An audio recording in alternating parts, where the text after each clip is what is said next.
Hello दोस्तों, मैं लाल बहादुर आज आपको त्रिभुज के दूसरे लेक्चर में त्रिभुज के क्षेत्रफल के बारे में, उसके परिमाप के बारे में, उसकी ऊंचाई के बारे में, उसके अंतःवृत्त के बारे में और उसके परिवृत्त के बारे में आज चर्चा होगी। इससे जुड़े हुए सवाल के बारे में भी होगा। चलिए, इन दोनों के सूत्र तो हमने अगले वीडियो में लिखा दिया था आपको पार्ट 1 में। पार्ट 2 में इसके छूटे हुए जो थोड़ा बहुत सूत्र थे उसको भी हमने लिखा दिया। चलिए देखिए, समकोण त्रिभुज के सूत्र सभी एक जगह लिखे हुए हैं, अच्छे से आप याद कर लीजिए। समकोण त्रिभुज के सूत्र में पहला है कर्ण। देखिए, समकोण त्रिभुज क्या ऐसा होता है जिसका एक कोण 90 डिग्री होता है, उसे हम लोग समकोण त्रिभुज कहते हैं। समकोण त्रिभुज के जो सामने का कोण होता है 90 डिग्री के जो सामने का कोण होता है उसी को हम लोग कहते हैं कर्ण। ठीक है दोस्तों, और नीचे वाला आधार, ऊपर वाला लंब या ऊंचाई। ठीक है, तो कर्ण का वर्ग बराबर होता है लंब का वर्ग धन आधार का वर्ग, ये मैंने पीछे बता दिया था। परिमाप बराबर होता है तीनों भुजाओं का योग। अगर परिमाप पूछेगा तो तीनों भुजा, कोई भी त्रिभुज हो, अगर परिमाप पूछे तो तीनों भुजाओं का योग कर लीजिए। और अर्ध परिमाप का है तो जो तीनों भुजाओं का योग करके आएगा उसका आधा कर दो। अगर 20 आया तो उसका आधा करेंगे 10, 30 आया तो आधा करेंगे 15, 28 आया तो आधा करेंगे 14। ठीक है, तो परिमाप क्या होता है? तीनों भुजाओं का योग। क्षेत्रफल देखिए, समकोण त्रिभुज का क्षेत्रफल निकालने के लिए क्या है तो लंब गुणे आधार बटे 2 कर देंगे। इसका लंब और आधार, लंब गुणे आधार बटे 2 कर देंगे, क्षेत्रफल निकल जाएगा। अगर अंतःवृत्त की त्रिज्या निकाला जाए, इसके अंदर जो वृत्त बनेगा, इस वाले वृत्त को हम लोग कहेंगे अंतःवृत्त। जो अंदर वृत्त बनता है उसे कहेंगे अंतःवृत्त, और जो बाहर वृत्त बनेगा उसे हम लोग कहते हैं परिवृत्त। ठीक है, तो ये अंतःवृत्त है। इस अंतःवृत्त की अगर हमें त्रिज्या निकालना है तो अंतःवृत्त की त्रिज्या बराबर क्या होता है? लंब और आधार दोनों को जोड़ दो, अंतःवृत्त की त्रिज्या। समकोण त्रिभुज की अगर अंतःवृत्त की त्रिज्या बोला जाए तो अंतःवृत्त की त्रिज्या बराबर क्या सूत्र लगाएंगे? लंब और आधार दोनों को जोड़ दो, उसमें से कर्ण को घटा दो, सबसे बड़ी भुजा को घटा दो, दोनों छोटी भुजाओं को जोड़ के बड़ी भुजा को माइनस कर दो, और माइनस करने के बाद जो आएगा 2 का भाग लगा दो। ठीक है, लंब और आधार को जोड़ दो और उसमें से कर्ण को घटा के 2 का भाग दे दो, मतलब आधा कर दो। ऐसे परिवृत्त की त्रिज्या अगर बतानी हो, परिवृत्त की त्रिज्या कितनी होगी तो परिवृत्त की त्रिज्या को बड़ा आर से दिखाएंगे, तो अंतःवृत्त की त्रिज्या को छोटा आर से। आर बराबर क्या होगा? आर बराबर व्यास बटे 2। ठीक है, व्यास बटे 2 या विकर्ण बटे 2 या कर्ण बटे 2। ठीक है, जो दिया है, व्यास दिया है तो व्यास बटे 2 कर दो, विकर्ण दिया है तो विकर्ण बटे 2 कर दो, कर्ण दिया है तो कर्ण बटे 2 कर दो। 2 का बटे 2 का मतलब होता है आधा कर दो। ठीक है, तो उम्मीद है दोस्तों आप इस सूत्र को लिख लेंगे। चलिए, समबाहु त्रिभुज से जुड़े हुए सूत्रों को देख लेंगे। ठीक है, समबाहु त्रिभुज किसे कहते हैं? जिसकी तीनों भुजाएं क्या हो? बराबर। ये त्रिभुज समबाहु, इसकी तीनों भुजाएं क्या हो? बराबर। जिस त्रिभुज की तीनों भुजाएं बराबर होती हैं और तीनों कोण, जब भुजा बराबर है तो कोण भी क्या होगा? तीनों के तीनों कोण भी बराबर होगा। तो अगर तीनों भुजाएं बराबर है तो ऐसे त्रिभुज को हम लोग समबाहु त्रिभुज कहेंगे। ठीक है, और इसकी एक भुजा से अगर दूसरे पर लंब डालें तो यही इसकी लंब डाल दें तो यही हमारा क्या हो जाएगा? उसकी ऊंचाई हो जाएगी या उसका लंब की ऊंचाई हो जाएगी। तो इसकी ऊंचाई के लिए देखिए, पहले देखिए इसका क्षेत्रफल निकालने का। तीनों भुजाएं बराबर हैं तो उसको हम लोग ए से दिखा देते हैं, सभी भुजा एक मान के है, ए ऊंचाई, ए उसकी भुजा हो गई। तो समबाहु त्रिभुज का क्षेत्रफल बराबर होता है कड़ी में 3/4 ए स्क्वायर। एक जहाँ ए क्या है? ये क्या है? भुजा है, जो भुजा दी रहेगी। और समबाहु त्रिभुज का अगर ऊंचाई पूछा जाए, इसकी बात की जाए कि ऊंचाई कैसे निकलेगी, तो ऊंचाई बराबर कड़ी में 3/2 ए। अगर परिमाप पूछा जाए तो कोई भी त्रिभुज हो, त्रिभुज का परिमाप तीनों भुजाओं का योग। और अर्ध बोला जाए, अर्ध परिमाप, तो उसका आधा कर दो, सीधी सीधी बात। अब देखिए, समबाहु त्रिभुज के अंतःवृत्त की त्रिज्या, अगर समबाहु त्रिभुज उसके अंतःवृत्त की त्रिज्या बोला जाए, इसके अंतःवृत्त की त्रिज्या अगर बोला जाए, अंतःवृत्त की त्रिज्या, इस अंतःवृत्त की त्रिज्या कैसे निकालेंगे? अंतःवृत्त की त्रिज्या बराबर क्षेत्रफल बटा अर्ध परिमाप। क्षेत्रफल बटे अर्ध परिमाप कर दो, या a बटे 2√3 कर दो, या ऊंचाई बटे 3। ठीक है, और ऐसे परिवृत्त की त्रिज्या, परिवृत्त की अगर त्रिज्या कहा जाए निकालने के लिए तो r बराबर a बटा √3 कर दो, या 2 गुणे ऊंचाई बटे 3 कर दो। ठीक है, उम्मीद है दोस्तों ये सब सारे सूत्र आप समझ गए होंगे। सारे सूत्रों को लिखिए, याद करिए। चलिए सवाल की तरफ बढ़ते हैं। इसमें हम 10-15 सवाल करेंगे, जिससे हम इन सवालों के माध्यम से सीख पाएंगे। इन सवालों को आप नोट भी करेंगे। ठीक है, अगर नोट नहीं करेंगे तो आप कैसे समझ पाएंगे किस टाइप का सवाल है। तो हम कम से कम ही सवाल आपको कराएंगे जिससे आप आसानी से समझ पाएँ। इसको अपने नोट्स में बना लें, उसके बाद परीक्षा के जो परीक्षा हो चुकी हैं पहले उनके क्वेश्चन को सॉल्व करें और फिर देखें कि आप कितने बेहतर हैं कितने नहीं। चलिए चलते हैं क्वेश्चन फर्स्ट, पहले सवाल की तरफ। कह रहा है कि अगर त्रिभुज की भुजाएं, मान लीजिए किसी त्रिभुज की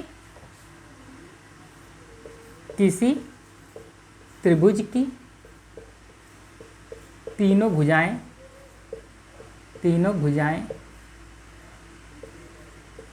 15 सेमी, 14 सेमी, 13 सेमी हैं, तो उसका क्षेत्रफल और परिमाप बताओ। सवाल में आपसे क्या पूछा है? क्षेत्रफल पूछा है और परिमाप। कह रहा है एक त्रिभुज है जिसकी भुजाएं हैं 13, 14, 15। ठीक है, मान लीजिए इस तरह कोई त्रिभुज दिया है, उसकी एक भुजा 13 है, एक है 14 और एक है 15। त्रिभुज की 3 भुजाएं दी हुई हैं। कह रहा है इसका क्षेत्रफल बताओ और परिमाप बताओ। ठीक है, तो आपको पता है पहला सबसे सरल परिमाप बराबर क्या होगा? अगर परिमाप निकालना है तो तीनों भुजाओं को क्या करो, जोड़ दो। मतलब 13 + 14 + 15 जोड़ लीजिए। जोड़ोगे तो कितना जो आएगा उत्तर कितना होगा? 14 तियाँ 42। ये हो जाएगा इतना सेमी। ये हमारा आंसर हो जाएगा। पहला का उत्तर हो गया। परिमाप निकालिए। दूसरा क्षेत्रफल अगर निकालने के लिए कह रहा है, दूसरे में क्या कह रहा है कि क्षेत्रफल हमको बताओ, तो क्षेत्रफल बराबर क्या होगा? अब देखिए तीनों भुजाएं अलग अलग हैं। जब तीनों भुजाएं अलग अलग होती हैं तो कैसा त्रिभुज होता है? विषमबाहु त्रिभुज होता है। और विषमबाहु त्रिभुज का क्षेत्रफल निकालने का तरीका हमने बताया था कि कौड़ी में क्या होता है, यस -a, s-b और s-c। इस सूत्र से निकलेगा। ए बी सी क्या है? भुजाएं। ठीक है, ए बी सी क्या है? भुजाएं। तो पहले क्या है वो ए का मान, बाद में बी का मान, जो सूत्र सी। किसी को आगे पीछे लिख सकते हैं, कोई दिक्कत नहीं होगा। ठीक है, अब देखिए यस क्या है? अर्ध परिमाप। तो परिमाप कितना आया था? परिमाप आया था 42। तो अर्ध परिमाप कितना होगा? जितना परिमाप आता है उसका आधा। तो 42 का आधा क्या होगा? 21। तो यस का मान निकल गया। यस का मान कितना हो गया? 21। अर्ध परिमाप कितना हो जाएगा? 21। चलिए तो इसी सूत्र में भरेंगे। यस मतलब 21 माइनस यस माइनस 21 माइनस ए का मान 15, यस माइनस बी मतलब 21 माइनस दूसरा 14, यस -3 मतलब 21 माइनस 13। इसको हल कर लेंगे दोस्तों, कितना आ जाएगा? 21 गुणे इसमें से घटा दोगे तो आ जाएगा 6, गुणे इसको इसमें से घटा दोगे तो आ जाएगा 7, इसको इसमें से घटा दोगे तो आ जाएगा 8। इसके बाद इसका वर्गमूल आप निकाल लेंगे। इसका वर्गमूल आप आराम से निकाल लेंगे। कितना हो जाएगा? जोड़ लो। 7 गुणे 3 गुणे 2 गुणे 3 गुणे 7 गुणे 2 गुणे 2 गुणे 2। देखिए एक 7 का बन गया जोड़ा तो 7 बाहर निकल आया, एक 3 का बन गया तो 3 बाहर निकल आया, 2 का बन गया और फिर 2 का बन गया तो 2 निकल आया 2 बार। कितना हो जाएगा? 7 तिरिक का 21, 21 दूना 42 और 42 दूना 82, 42 दूना 84। इतना आ जाएगा सेमी स्क्वायर। क्षेत्रफल का मात्रक है तो सेमी स्क्वायर होगा। स्क्वायर में होता है, अगर सेमी दिया तो सेमी स्क्वायर, मीटर दिया है तो मीटर स्क्वायर। उम्मीद है दोस्तों आप एक सवाल के माध्यम से समझ पाए होंगे कि अगर भुजाएं अलग अलग हैं तो कैसे क्षेत्रफल और परिमाप को निकालेंगे और कैसे अर्ध परिमाप को निकालेंगे। परिमाप निकल गए उसका आधा कर दो अर्ध परिमाप। ठीक है, चलिए दूसरे सवाल के माध्यम से समझते हैं।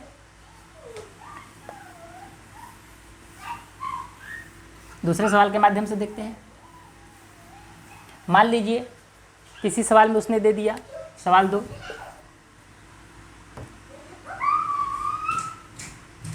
एक समकोण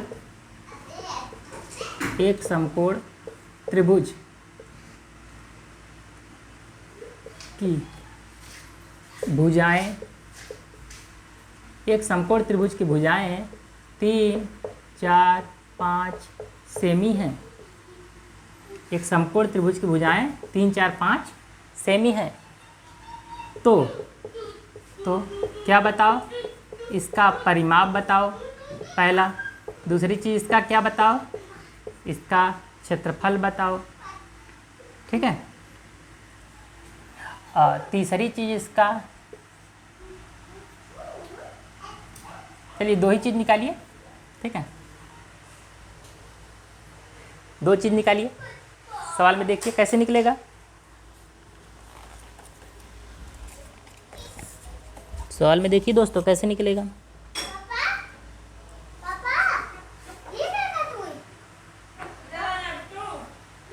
और तीसरा, चलो इसको एक चीज़ निकाल लेते हैं, अंतःवृत्त की त्रिज्या निकाल लेते हैं, अंतःवृत्त की त्रिज्या स्मॉल आर।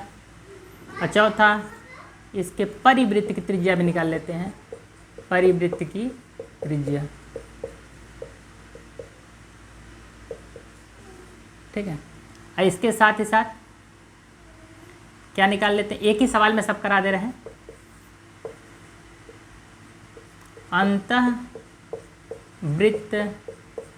का क्षेत्रफल और परिवृत्त का क्षेत्रफल। दोस्तों इतना चीज़ मान लीजिए पूछिए, करा एक समकोण त्रिभुज की भुजाएं 3, 4, 5 सेंटीमीटर हैं, तो बताइए परिमाप कितना होगा इसका, इसका क्षेत्रफल कितना होगा, अंतःवृत्त की त्रिज्या इसकी कितनी होगी, परिवृत्त की त्रिज्या इसकी कितनी होगी, अंतःवृत्त का क्षेत्रफल कितना होगा और परिवृत्त का क्षेत्रफल कितना होगा। दोस्तों अब देखिए परिमाप निकालना, पहले सवाल को हल करेंगे हम लोग, सॉल्यूशन देखेंगे। पहला परिमाप, अगर परिमाप निकालना है तो क्या होगा, तीनों भुजाओं का योग। परिमाप बराबर क्या होता है, तीनों भुजा का योग, तीनों भुजा का योग। तीनों भुजा का योग कितना, मतलब 3 + 4 + 5, जोड़ लीजिए कितना हो जाएगा, 12 सेमी, ठीक है। अब देखिए देखेंगे त्रिभुज बना के, अगर हम त्रिभुज बना के देखें इस तरह का, ये कह रहा है कि समकोण त्रिभुज है, तो समकोण त्रिभुज एक बना लिए, ABC इसका हम नाम लिख दिए समझने के लिए। तो जो बड़ी भुजा है, बड़ी भुजा तो कर्ण होगी, सबसे बड़ी भुजा क्या होती है, कर्ण। तो बड़ी भुजा कितनी होगी, 5। छोटी भुजा हम कोई भी मान ले, 3 मान ले, 4 मान ले, चाहे इसको 3 कर लो, इसको 4 कर लो, चाहे इसको चाहे जिसको कर लो, कोई दिक्कत नहीं होगा। 90 डिग्री के सामने ही होता है हमारा कर्ण, ठीक है। अब देखिए हमें दूसरा चीज़ हमें क्या निकालना है, पहला तो हम निकाल लिए, दूसरा चीज़ हमें क्या निकालना है, क्षेत्रफल। दूसरा चीज़ हमें क्या निकालना है, क्षेत्रफल। क्षेत्रफल कैसे निकलेगा, देखो हम यहाँ समझाना आपको ये चाहते थे कि जो सबसे बड़ी भुजा होती है वो कर्ण होती है, और जो छोटी भुजा होती है वो कोई एक लंब एक आधार होगा। इधर देखिए दूसरा, अगर क्षेत्रफल निकालना हो हमको कि समकोण त्रिभुज का क्षेत्रफल क्या होगा, तो क्षेत्रफल का सूत्र भी हमने लिखाया था, लंब गुणे आधार बटे 2। किसी को लंब किसी को आधार मान लो, कर्ण की कोई बात ही नहीं है। एक हो गया 3, एक हो गया 4, लंब कितना है, लंब मान लीजिए 4, आधार मान लीजिए यहाँ 3 बटे 2, 2 से काट दो, 2 दूनी के 4, 2 के कितना हो गया, 6 सेमी, 6 सेमी स्क्वायर। ये इसका हो गया क्षेत्रफल।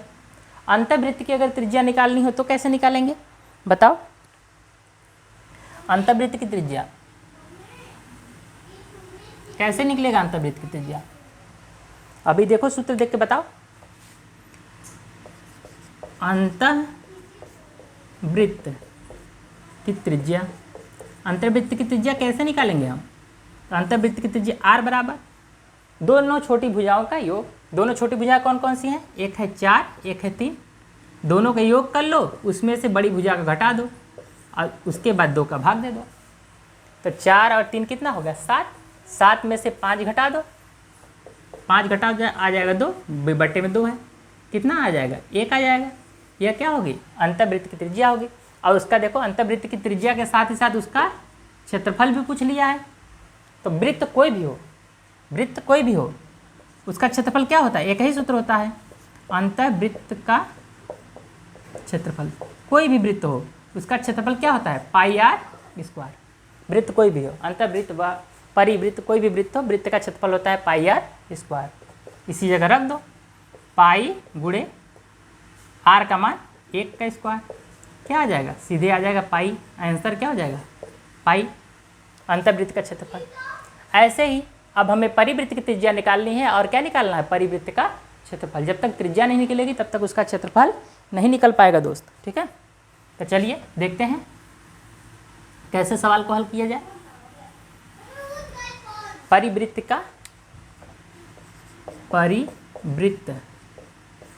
की त्रिज्या, परिवृत्त की त्रिज्या r बराबर, अब इसमें दिया क्या है उसने, हमने तो सूत्र क्या लिखा था, परिवृत्त की त्रिज्या r बराबर व्यास बटे 2 बराबर विकर्ण बटे 2 बराबर कर्ण बटे 2। तो यहाँ कर्ण दिया है और कुछ दिया नहीं, तो कर्ण दिया है।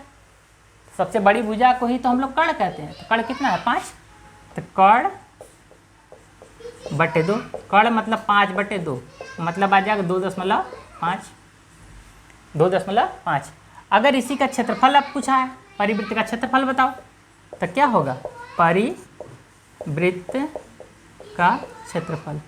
तो क्षेत्रफल बराबर क्षेत्रफल किसी का भी हो, सूत्र क्या होता है, पाई आर स्क्वायर। तो पाई गुणे आर का मान कितना है, 2.5, इसी का स्क्वायर करना है, स्क्वायर कर दो। तो 25 का स्क्वायर कितना होता है, 625, 2 अंक पे 6.25 पाई आंसर।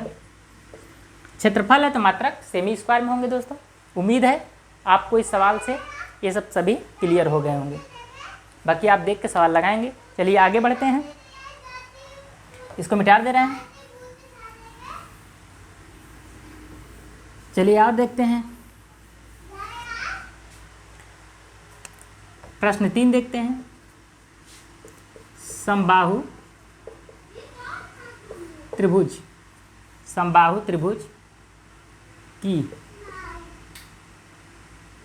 एक भुजा 5 सेमी है।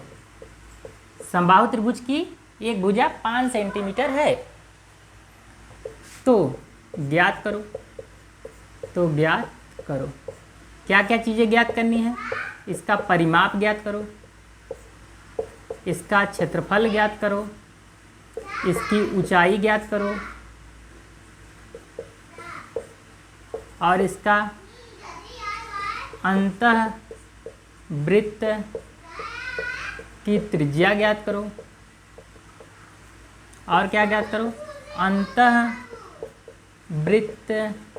का क्षेत्रफल ज्ञात करो। और क्या ज्ञात करो, परिवृत्त की त्रिज्या ज्ञात करो। और क्या ज्ञात करो, परिवृत्त का क्षेत्रफल ज्ञात करो। इतनी चीज़ों आपसे पूछ सकता है। एक समबाहु त्रिभुज की भुजा दे देगा, भुजा की लंबाई कुछ भी होगी, 2, 4, 5, 10, 20, 50 कुछ भी हो सकता है। तो समबाहु त्रिभुज की एक भुजा की लंबाई उसने दे दिया है, एक भुजा 5 सेंटीमीटर, पूछ रहा है ज्ञात करिए, परिमाप बता दो। या इसी जगह कहेगा परिमाप न बता के अर्ध परिमाप बता दो, कुछ भी पूछ सकता है। अर्ध परिमाप बता दो, परिमाप बता दो, उसका क्षेत्रफल बता दो, उसकी ऊंचाई बता दो, उसकी अंतर्वृत्त की त्रिज्या बता दो, अंतर्वृत्त का क्षेत्रफल बता दो, परिवृत्त की त्रिज्या बता दो, परिवृत्त का क्षेत्रफल बता दो। इतने क्वेश्चन आपसे बना सकता है। चलिए एक एक क्वेश्चन का जवाब हम लोग ढूंढने का प्रयास करते हैं। पहला देखते हैं, वो परिमाप और अर्ध परिमाप के बारे में पूछा है ना। तो हम परिमाप जानते हैं कि परिमाप बराबर क्या होता है, तीनों भुजाओं का योग। एक भुजा दिया है 5, समबाहु त्रिभुज की क्या होती है, समबाहु त्रिभुज की एक खासियत है कि जितना होता है, अगर एक 5 है तो सब 5 ही होंगे, ठीक है। समबाहु त्रिभुज की एक खासियत होती है। चलिए, तो उसने एक भुजा की लंबाई दे दी है, तो परिमाप क्या होगा, तीनों भुजाओं का योग, ठीक है। मतलब 5 + 5 + 5, तो ये तीनों भुजाओं का योग कितना हो जाएगा, 15। अगर अर्ध परिमाप इसी जगह पूछ ले, अर्ध परिमाप मतलब परिमाप का आधा, तो परिमाप है 15, 15 का आधा कितना होता है, 15 का आधा या 2 का भाग दीजिए, सीधे कहिए, तो कितना हो जाएगा, 7.5। 15 का आधा 7.5। अब देखिए परिमाप और अर्ध परिमाप निकालिए। क्षेत्रफल निकालने के लिए कह रहा है कि क्षेत्रफल बताओ। क्षेत्रफल देख लो, क्षेत्रफल बराबर क्या बताए थे फार्मूला, कड़ी में 3/4 a², कड़ी में 3/4 a²। तो कड़ी में 3/4, ए का मान उसने क्या दिया, ए क्या है, भुजा, और ए का मान कितना दिया है, 5, तो 5 का स्क्वायर क्या हो जाएगा, कड़ी में 3/4, 5 के स्क्वायर कितना हो जाएगा, 25। 5 का स्क्वायर कितना हो जाएगा 25। इसी को हल कर लीजिए, 4 का यहाँ भाग दे दीजिए, 6 चौका, या इसी को ऐसे कर लो 25/4 कौड़ी में 3, आंसर कर लो, या इसी को काट लो 6 चौका 24, ऐसे ऐसे कर लो, ठीक है। अब देखिए क्षेत्रफल भी निकल गया। अगर हमें ऊंचाई कह देता तो ऊंचाई हमको बता दो, क्या बता दो, ऊंचाई।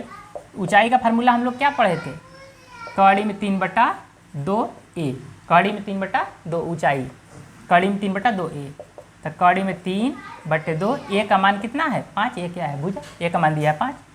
इसी को करेंगे तो हो जाएगा 5/2 कौड़ी में 3, या इसी का मान हम लोग लिख सकते हैं 2.5 कौड़ी में 3, लेकिन ऐसे लिखना ठीक रहेगा ना, तो कौड़ी में 3 का भी मान रखना पड़ेगा, 5/2 कौड़ी में 3, ठीक है। तभी आपने देखा परिमाप, अर्धपरिमाप, क्षेत्रफल और ऊंचाई। अंतर्वृत्त की त्रिज्या निकालेंगे और उसका क्षेत्रफल निकालेंगे। चलिए, सूत्र आपको अभी मैंने लिखाया था, बताइए क्या होगा सूत्र। समबाहु त्रिभुज में देखेंगे अंतर्वृत्त की त्रिज्या क्या होगा उसके,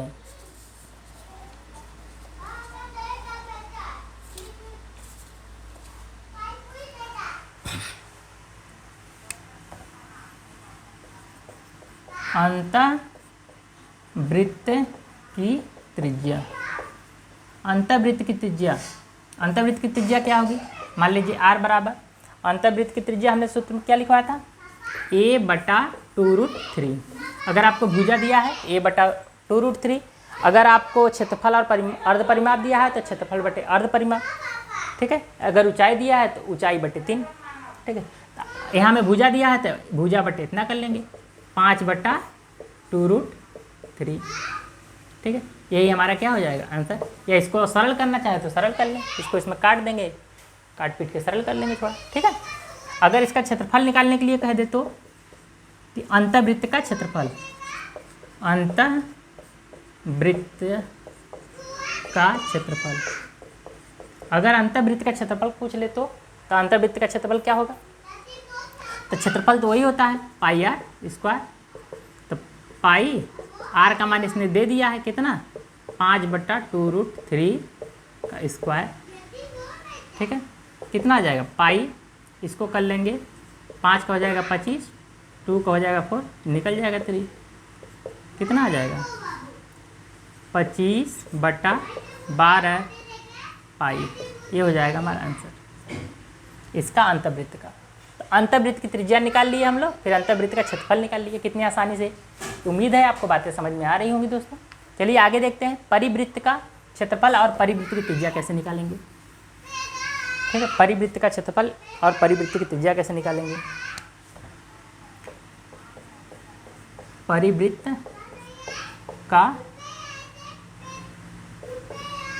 का त्रिज्या, परिवृत्त की त्रिज्या हमने बताया था कि r, कैपिटल R से दिखाएंगे इसे, r बराबर a/√3, a का मान उसने दिया है 5, तो √3, ये हो गया उसकी त्रिज्या। अगर परिवृत्त का क्षेत्रफल निकालें तो क्या होगा, तो वृत्त कोई भी हो क्षेत्रफल का तो एक ही सूत्र होता है, अभी बताया मैंने πr², पाई r का मान 5/3 का स्क्वायर, कितना हो जाएगा 5 का 25 और रूट हट जाएगा 3 पाई, ये हो जाएगा आंसर। तो उम्मीद है कि समबाहु त्रिभुज के जितने भी सवाल देंगे केवल भुजा चेंज करेगा, कुछ इधर उधर करेगा, बाकी आप आराम से निकाल लेंगे दोस्तों, ठीक है। चलिए कुछ और सवाल हल करते हैं हम लोग, कुछ और सवाल करते हैं। मान लीजिए एक समद्विबाहु समकोण त्रिभुज है, एक क्या है समद्विबाहु समकोण त्रिभुज,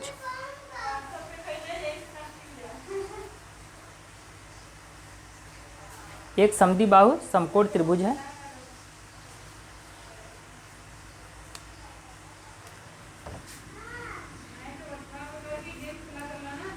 एक समद्विबाहु समकोण त्रिभुज का कर्ण, एक समद्विबाहु समकोण त्रिभुज का कर्ण